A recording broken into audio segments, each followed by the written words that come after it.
Existem muitos níveis de como uma banda pode lançar um trabalho inspirado. Às vezes as bandas simplesmente estão numa fase muito boa e lançam grandes álbuns que marcam época, mas essa não é a única forma de fazer um grande disco. Às vezes as bandas gostam de se aventurar em um ritmo mais hollywoodiano e criam álbuns com histórias incríveis. Histórias essas que embalam todas as faixas, transformando as músicas em trilhas sonoras que dão vida a personagens e ideias por trás daquele conceito.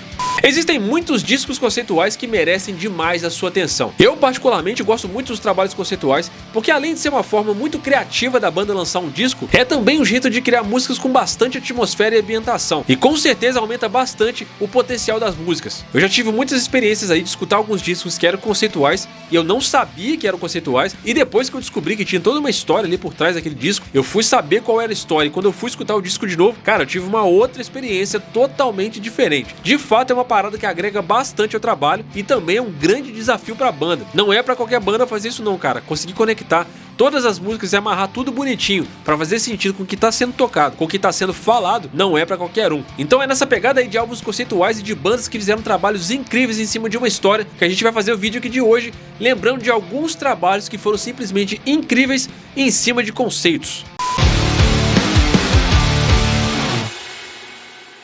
Saudações a todos, sejam todos muito bem-vindos. Se você está chegando no meu canal pela primeira vez, dá uma moral, se inscreve nesse botão bem aqui de baixo e quando esse vídeo acabar, me fala aí se você já tem algum álbum conceitual preferido que você não cansa de escutar. Bom, antes da gente começar esse vídeo, eu vou contextualizar um pouquinho aqui o que é a ideia do conceito. Eu já falei um pouquinho disso no meu review do álbum do Avenged Sevenfold, Life's But a Dream, que foi um trabalho conceitual, mas se por acaso você não assistiu esse vídeo, vou contextualizar você também. Basicamente, a gente tem dois tipos de conceito. Um deles é quando a banda resolve fazer um álbum em volta de um único tema. Ela escolhe um assunto determinado e todas as músicas vão girar em torno daquele assunto. Não necessariamente você precisa de um personagem ou uma história para poder guiar aquele disco. Eles vão guiar todas as músicas em volta de um assunto bem específico e isso faz esse trabalho um trabalho conceitual. A outra maneira também é quando a banda escreve uma história inteira, com personagens, roteiros e colocam falas durante o disco e criam toda uma ambientação para poder deixar você imerso dentro da história que eles querem te contar. Geralmente quando a banda faz isso, ela trabalha bastante sonoplastia, bastante falas durante as músicas e criam as músicas de forma com que elas trabalhem como trilhas sonoras, para criar a ambientação perfeita para que enquanto você escute a música, você se sinta parte da história. Hey, Andrew, wake up, man. Man, I just had the weirdest dream. Hey, where's Gene? E o trabalho conceitual é uma parada interessante justamente por isso, porque ele cria uma camada a mais sobre o disco. Então você tem um elemento ali que faz você se conectar ainda mais com as músicas e dá uma profundidade muito maior. Os caras quando fazem isso tem um trabalho muito grande de conseguir conectar tudo para poder fazer sentido e não deixar nenhum furo. Então a música tem que fazer sentido junto com a letra e também tem que estar tudo conectado, desde o começo até o final. É como se os caras decidissem fazer uma espécie de filme, só que dentro de um disco. Então já deu pra entender que trabalho conceitual é uma parada difícil pra caramba de fazer, né? A ideia de um disco conceitual combina demais com o estilo das bandas progressivas. E foi sobre a influência dessas bandas que o Tessa, inspirado nos Scenes from a Memory do Dream Theater, começou a lapidar o seu primeiro álbum de estúdio em 2007, o Full the Eyes.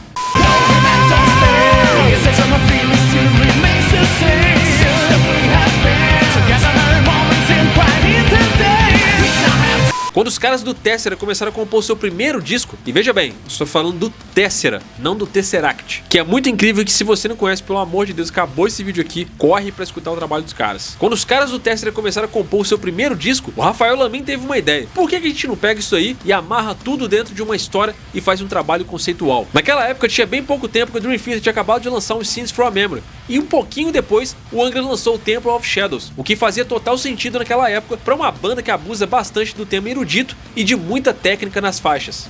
Eu sentado, assim, eu todo estourado, todo cansado. A galera falando, vamos falar sobre tais coisas, vamos ver como é que vai ser tal música. Não sei, assim, a gente tava deliberando, atirando ideias. Brainstorm. Brainstorm, pra ver o que colava na parede, né? Do nada, eu pensei assim, cara, ia ser legal se fosse conceitual, né? Eu lembrei que tinha lançado há mais ou menos pouco tempo atrás o Scenes from a Memory, do Dream Theater. Eu ia até perguntar se esse disco e o Bi também foi influência de vocês. Não foi uma influência direta, mas com certeza a ideia de ser conceitual veio. Aí, o que rolou? Eu sugeri uma ideia que seria um cara no hospital, o cara estaria em coma, e ele estaria nesse coma, repassando todas as fases da vida dele. A ideia do conceito do Full the Eyes começa com o Andrew, que é um artista plástico, ele acaba passando mal. E nesse momento aí, ele tem um devaneio e começa a viajar de volta em momentos importantes da vida dele. Ele acaba revivendo momentos importantes da infância, momentos com a família, a descoberta do amor e os conflitos pessoais, principalmente com seu irmão Kane. Daí, quando ele acorda, ele recebe uma ligação de um hospital dizendo que a esposa dele tinha acabado de sofrer um grave acidente e que precisavam dele lá. Quando ele chega ao hospital, ele acaba presenciando a morte da própria esposa. Man, the fuck is the emergency? Come down, sir. What's happening? It's my Jean! I need to see her, damn it! Okay, I'll help you, but you have to stay calm. Where's the emergency? My Jean is wounded! Alright, calm down. I'll take you there. Com isso, o Andrew não aceita a morte da esposa e culpa o irmão por achar que ele não tinha feito todo o possível para ajudar ela. Nesse conflito, ele acaba matando o Kane. A culpa por toda a situação e pelo momento em que ele se encontrava fez ele refletir sobre sua vida e ele decidiu então se jogar da janela de seu apartamento. Quando ele se joga, ele acaba acordando dentro da festa do casamento dele mais uma vez, revivendo o mesmo momento e com o mesmo telefone tocando de novo. Ao longo das faixas extremamente técnicas que abusam da pegada erudita, cada música tem a pegada certa para a mensagem que ela quer passar, ambientando perfeitamente o sentido dentro da história. Where is Jean? Don't you remember? Kane drove her home. Oh, yeah. I had forgotten it.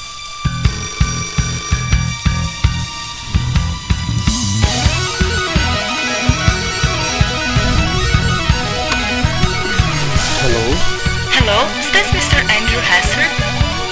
Yeah, that's me. This is from Cedars Hospital. We got your number from Jean. She was brought here. She was seriously wounded. Wait, what? What are you saying? I'm going there right now. Na época, os caras do Tesseract foram muito visionários. Esse disco foi lançado muitos anos antes do filme Inception, de Christopher Nolan, que tem um pouco desse conceito aí, porque na real, no final dessa jornada aí, quando o telefone do Andrew toca mais uma vez, você não sabe se a história terminou ou se ela tá começando de novo. É meio que o final da história se conectando de novo no começo, e você fica meio que se perguntando, cara, será que ele tá vivendo aquilo tudo de novo? Ou será que ele tá preso numa espécie de fluxo temporal infinito, onde ele vai ter que ficar revivendo ali aquele pesadelo de ver a mulher dele morrer todo santo dia? O mesmo telefone que toca quando ele acorda é o telefone que toca mais uma vez quando ele acorda de novo no mesmo fluxo temporal. No, it's gotta be a dream. It can't be true.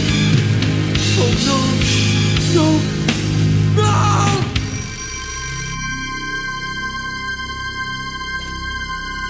Então você acaba se perguntando se tudo aquilo ali é uma grande metáfora sobre como a gente deve refletir sobre a vida e sobre como ele próprio enfrenta os momentos mais importantes da vida dele. Além disso, é claro, todas as músicas são muito bem ambientadas para criar uma sensação para você de viajar junto com o Andrew. É como se você pegasse na mão dele escutando a música e viajasse junto com ele por cada parte da história. Cada faixa desse disco aqui cria uma ambientação perfeita para você conseguir entender o que está se passando dentro da cabeça do Andrew. Esse disco é simplesmente incrível. Se você não conhece o Tesseract e o Full the Eyes, corre agora aqui mesmo no YouTube e vá lá conferir que o trabalho dos caras, cara, é inacreditável, é muito foda. Os caras já tocaram no Prog Power com um monte de banda grande, fizeram um turnê na Europa, tocaram nos Estados Unidos e você ainda não conhece o Tesseract, mano.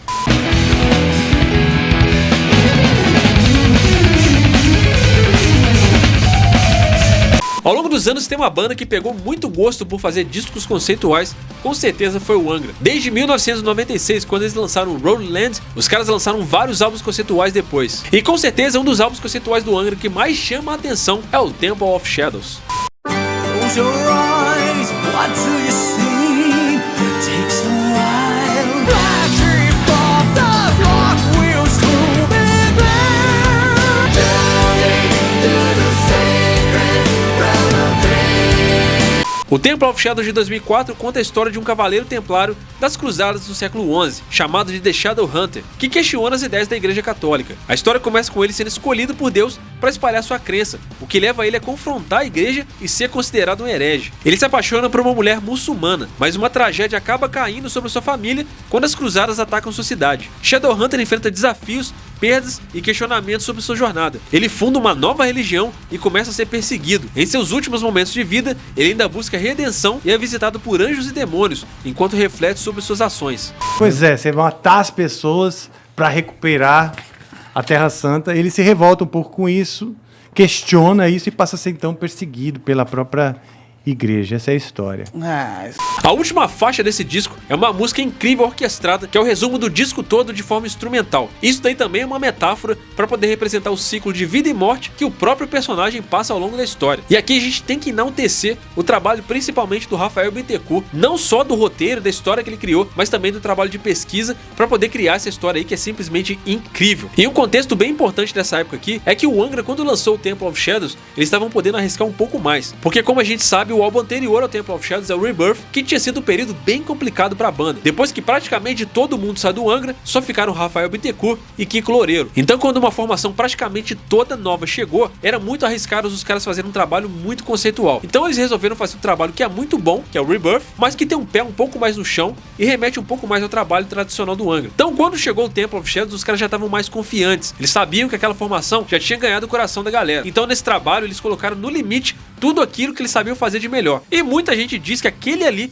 foi o auge do Angra e o melhor momento onde eles se encontraram naquela formação. Tanto é que hoje em dia esse daí é considerado um dos melhores trabalhos do Angra. A gente consegue perceber que o que eles conseguiram executar nessa época em questão de nível técnico foi realmente um trabalho muito equilibrado, onde talvez seja um daqueles momentos onde o universo se alinhou para poder criar verdadeiramente um trabalho incrível. Além do que, esse é um disco que envelheceu muito bem. Quanto mais o tempo passa, melhor esse trabalho fica e muita gente fica aí dividida entre dizer qual é o melhor trabalho do Angra. Independente do que você gostar, todo mundo admite que esse trabalho é incrível.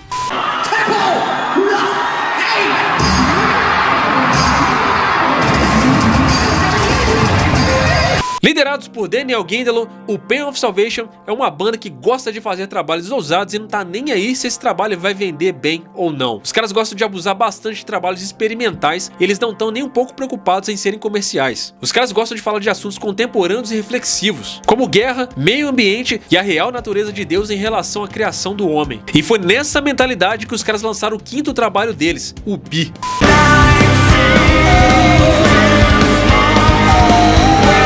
Need to be strong, need to believe. You got there, and I'm too bad to pay the price. Esse disco foi lançado em 2004 e é um projeto bem audacioso. Eles vieram com um som muito experimental e erudito justamente para criar um ambiente perfeito para um conceito super complexo que fala sobre Deus e a humanidade. Nesse álbum a banda se juntou com a The Orchestra of Eternity, uma orquestra de 9 partes que aparece demais ao longo das músicas. E a história começa com a narração de Animai, que é um ser que está tentando entender o sentido da própria existência. I took out to form a new breed, a new way to be. Yet, at the same time, so much smaller and more vulnerable. Eles focam o trabalho na jornada de descobertas e reflexão sobre a vida e sobre a existência de Deus. Com passagens narrativas, uma pegada meio folk, uns trechos que lembram música gospel, outros que lembram hinos de igreja, umas músicas prog metal, peças clássicas com pianos e cordas e até uma conversa com rádio ao fundo e leitura de notícias. Esse é o ambiente do Be. Cara, os caras levam tão a fundo essa parada do conceito, né, da ideia de Deus e entender o ser humano sobre a criação e tal, que tem um momento em uma música específica onde as pessoas meio que estão mandando mensagens pra Deus em uma espécie de secretária eletrônica. É como se Deus estivesse sentado numa cadeira escutando a oração das pessoas que é enviado pra uma espécie de secretária eletrônica, sacou? É um conceito bem assim, fora da caixinha, mas dentro do conceito da história é muito interessante e você, pô, viaja junto com a parada ali. Take a look here. Take a good look at what you've created. Why I can't really be me, not someone else. Hey God, this can be you. I just called to thank you for being with me when listening to songs. E os caras levaram essa parada tão a sério que na época eles começaram a instigar os fãs a mandarem mensagens para um número específico para que essas mensagens pudessem chegar até Deus. Olha aí, que quer cobrar a briga do seu próprio trabalho, mano. Olha o exemplo aí, ó. Pain of Salvation. O álbum tem vários personagens. Animai é tipo a representação de Deus ou uma divindade. Nauticus é uma sonda espacial que busca salvar a Terra. E Mago é a imagem mais pura da humanidade, como o reflexo de Animai. Diapecunai é meio que a versão feminina de Mr. Money, representando o lado negro da humanidade, como se ele fosse o pecado. E o próprio Mr. Money é o cara mais rico da Terra, querendo virar imortal, mas acaba representando o lado negro da humanidade junto com Diapecunai. Eu, particularmente, eu acho esse trabalho incrível, mas eu tenho que ser bem sincero com vocês, não é um disco pra qualquer pessoa. Sabe aquela discussão eterna que tem quando a galera escuta aí trabalhos progressivos, que a galera fica assim, nossa, que som esquisito, que não sei o quê. Cara, esse trabalho do Pain of Salvation é bem isso, ele é total fora da caixinha, cara. Os caras experimentam muito nesse trampo aqui. Então, se você é aquele tipo de pessoa que escuta, sei lá, um som heavy metal, um rock mais tradicional, mais clássico ou mais conservador, provavelmente você não vai curtir esse trampo aqui. Você tem que estar com a cabeça bem aberta para entrar na viagem dos caras, né? Um conceito super já filosófico, né? Falar sobre a origem da vida e sobre existencialismo já é um negócio bem complicado. Vídeo próprio Avenged Sevenfold aí que explorou isso no álbum recente deles, Life's But a Dream. Então vocês imaginam que isso daqui, falado nesse álbum do Pain of Salvation, já foi uma parada que foi uma loucura. Então para escutar esse disco aí, você tem que estar com a cabeça aberta de que é um álbum conceitual para você conseguir entrar na viagem dos caras e conseguir curtir a música. Se você abrir a cabeça, cara, você vai pirar, mano. O trabalho é muito maneiro. Eu, quando ouvi a primeira vez, assim, já curti de cara, mas eu já tô mais habituado a escutar um som mais progressivo, tem essas viagens já e tal. Então pra mim foi super natural. Mas quando você entende a história, você entende que tem personagens ali, você entende que a música tá ambientando uma parada, assim, uma história, fica mais fácil de entender. É um trampo que se você bota o fone no ouvido, assim, fecha o olho e vai escutar, mano, tu viaja. Mas viaja, assim, realmente. Os caras tiveram uma viagem muito louca nesse disco e é um disco pra você fechar o olho e viajar junto com eles. Eu acho esse trabalho sensacional. Se você não conhece o Bi, pode começar inclusive no DVD, que é sensacional, cara. É uma obra muito foda.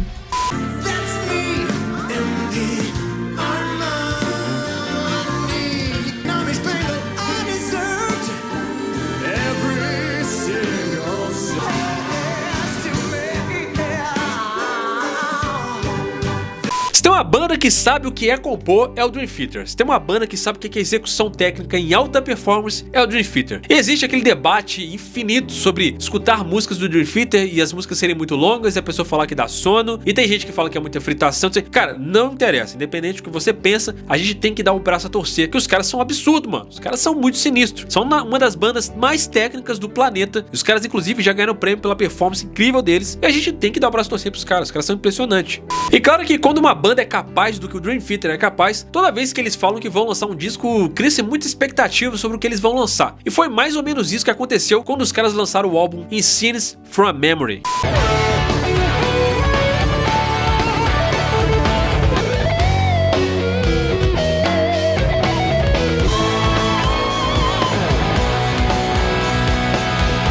O Dream Theater conseguiu lançar um dos álbuns conceituais mais irados de todos os tempos, se esse não for o álbum mais irado conceitual já feito na história. Os caras pegaram uma única música que tá lá no álbum Maze and the Words e meio que criaram um spin-off pra ela. A música Metrópolis Parte 1 tá nesse disco, e aí os caras vieram aqui com Metrópolis Parte 2 e Scenes from a Memory. E os caras mandaram muito bem no quinto álbum deles. Quando eles lançaram esse disco, eles ganharam o coração de todo mundo definitivamente, e pra muitos, esse trabalho aí é uma obra-prima. Aliás, esse trabalho aí redefiniu pra muita banda a ideia do disco conceitual. O que eles fizeram nesse trabalho aqui redesenhou esse conceito pra muita banda. Na época do álbum anterior deles, o Fallen to Infinity, a gravadora Elektra Records estava fazendo bastante pressão neles para que eles tivessem um bom êxito comercial naquele trabalho. E com isso a banda se sentiu meio pressionada a criar um trabalho que fosse novamente bem comercialmente, que vendesse bem. E isso aí acabou gerando um clima bem ruim dentro da banda, e muitos dizem que a banda teve por um fio nessa época e quase acabou. A banda estava trabalhando em prol do mercado e não necessariamente de seu som.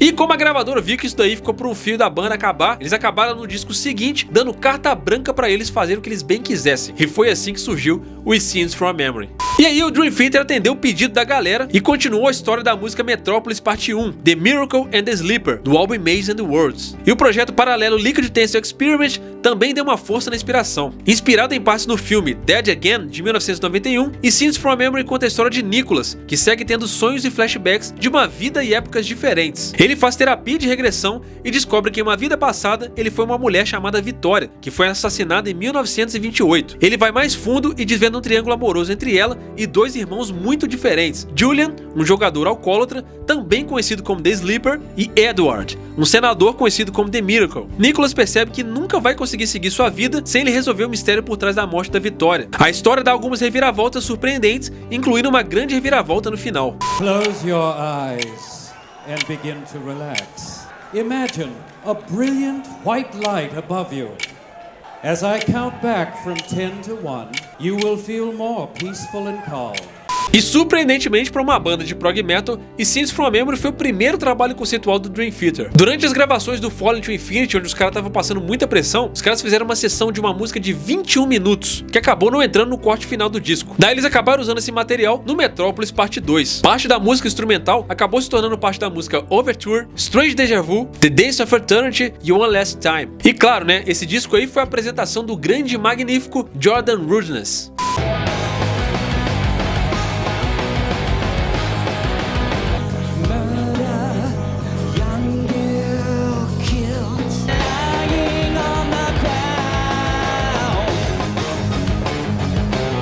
E esse aqui também é um bom motivo pra você que não gosta de Dream Theater dar uma chance pra banda. Eles conseguiram mesclar muito bem uma boa história e criar uma ambientação dentro das músicas ali que fez muito sentido. Nesse trabalho você consegue entender direitinho o que cada pedacinho da música faz de sentido dentro da história. É como um grande quebra-cabeça que fez muito sentido. O que na real pra uma banda do calibre do Dream Theater faz muito sentido. Uma banda que sabe muito bem como pegar a ferramenta música, que é o que eles fazem de melhor, e construir uma peça simplesmente incrível. Pra muitas pessoas aí, o Scenes from a Memory é verdadeiramente uma obra-prima. Muita gente fala que esse é um dos melhores álbuns conceituais já feitos na história. E de fato, é um trabalho muito bem feito e cultuado pelos fãs até hoje. E é uma gravação cheia de efeitos sonoros, com muita sonoplastia, com muitas emendas interessantes. Até a música instrumental faz bastante sentido dentro do contexto da história, fora o plot twist no final, que é super interessante também. Inclusive, eles gravaram um DVD em Nova York, tocando esse disco na íntegra, que é simplesmente incrível. Pode começar por aí e já tá de bom tamanho.